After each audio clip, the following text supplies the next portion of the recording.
ഈ ചൂടത്തിങ്ങനെ ഐസ് കഴിക്കുമ്പോൾ എനിക്ക് കിട്ടുന്ന സന്തോഷം അവർക്ക് ആർക്കെങ്കിലും പറഞ്ഞാൽ മനസ്സിലാവുമോ? ആഹാ, എന്നാ സുഖം കേട്ടോ! ഐസിന്റെ സൗണ്ട് കേട്ടോ നിങ്ങൾ? എനിക്ക് ഗീതമ്മ രാവിലെ മൂന്നാം ചുട്ടം തരും, ഉച്ചയ്ക്ക് തരും, വൈകുന്നേരം തരും. ഇത് നക്കി കിട്ടുമ്പോൾ എൻ്റെ ഒരു സുഖം പറഞ്ഞറിയിക്കാൻ പറ്റത്തില്ല. എനിക്ക് പാത്രത്തിലൊന്നും ഇട്ട് കഴിക്കുന്ന ഇഷ്ടമാണ്. ഞാൻ തറയിലിട്ട് കടിച്ച് പൊട്ടിക്കാൻ പറ്റത്തില്ല. എൻ്റെ പല്ല്. എന്തായാലും ഞാൻ ഒന്നും കൂടെ ശ്രമിക്കട്ടെ. പൊട്ടുന്നുണ്ട്. ആഹാ, ഇങ്ങനെ നക്കി ഐസ് കഴിക്കുമ്പോൾ ഈ ചൂടത്ത് കിട്ടുന്ന വെച്ചാൽ സന്തോഷമുണ്ടല്ലോ. നിങ്ങളാരെങ്കിലും ഇങ്ങനെ ഐസ് കടിച്ച് തിന്നിട്ടുണ്ടോ? ഉണ്ടോ? ഞാൻ കടിച്ച് പൊട്ടിക്കുന്നുണ്ടോ? അതിൻ്റെ ഇടയ്ക്ക് ആരുടെ അതിലേ പോകുന്നുണ്ടല്ലോ. ഞാൻ കുറച്ചുകൂടെ ഒന്ന് കടിച്ച് പൊട്ടിക്കട്ടെ. അത് പൊട്ടുമോ? എന്നാലും ഞാൻ എങ്ങനെയെങ്കിലുമൊക്കെ കടിച്ച് പൊട്ടിക്കും.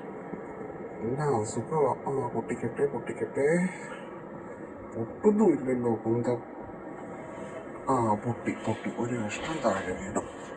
ബാക്കി കൂടെ ഞാൻ കടിച്ചൊന്ന് പൊട്ടിക്കാൻ ശ്രമിക്കട്ടെ.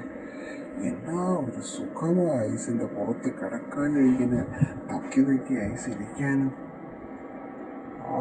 കിട്ടുന്നൊരു സുഖമാ. താഴെ പോയത്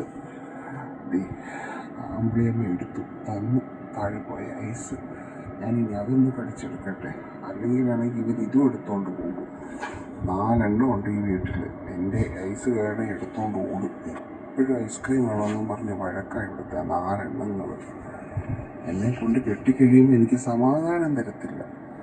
ഞാൻ ഐസ് തിന്നുന്നത് നോക്കി ഇരിക്കുക.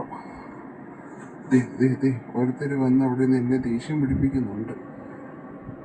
അതിൻ്റെ ഇടയ്ക്ക് അമ്പിളിയമ്മ ഐസ് കഴിക്കണമെന്ന് പറയുന്നുണ്ട്. പക്ഷേ ഈ പിള്ളേരെന്നെ കഴിപ്പിക്കണ്ടേ? ബലൂണും കാണിച്ച് എന്നെ പേടിപ്പിക്കുമോ?